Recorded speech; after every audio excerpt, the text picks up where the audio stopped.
Dans le vaste camp de réfugiés d'Oicha, dans la province du Nord Kivu, à l'extrême est de la RDC, les conditions de vie sont précaires. Une région en proie à un violent conflit, impliquant de nombreuses milices et groupes armés, dont le M23, qui malgré l'accord de paix signé entre le Rwanda et le Congo le 27 juin dernier, continue de contrôler les deux plus grandes villes de la région, à savoir Goma et Bukavu.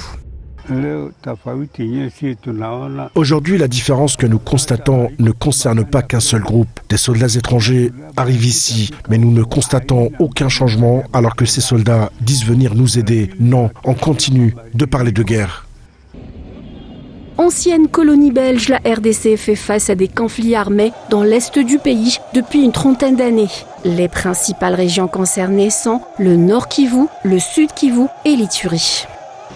Un pays au sol qui regorge de richesses et de minerais rares tels que le coltan, l'or ou encore le diamant, ce qui attise les convoitises des groupes armés et des multinationales qui transforment la région en plaque tournante de la contrebande.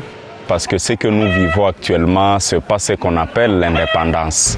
Pour gérer nos minéraux, nos ressources naturelles, il faut faire appel aux États-Unis, il faut faire appel au Qatar, il faut faire appel aux puissances étrangères. Ça veut dire que économiquement, nous ne sommes pas indépendants. Nous sommes indépendants juste de nom, parce qu'il arrive même des fois que les Occidentaux nous imposent leurs dirigeants qui viennent nous diriger ici en République démocratique du Congo.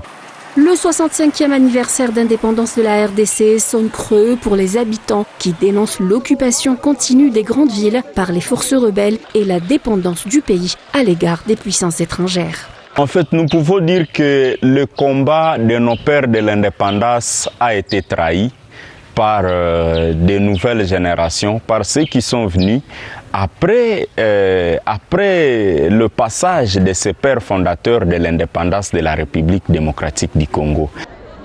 Le conflit en cours en RDC a entraîné des déplacements massifs de population, une crise humanitaire avec des problèmes d'insécurité alimentaire et violences sexuelles, faisant de la RDC une des crises les plus meurtrières au monde.